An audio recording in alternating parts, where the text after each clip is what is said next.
Toolbox edition this week. Snap-on wrenches. They're standards.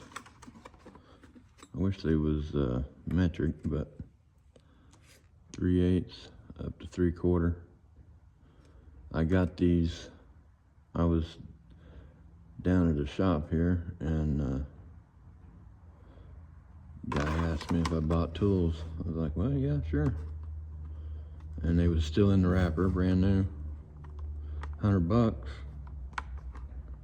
I'm sure that's more than 50% off from the old Snap-on truck. So yeah, I don't know if I'll ever use them, but they look pretty.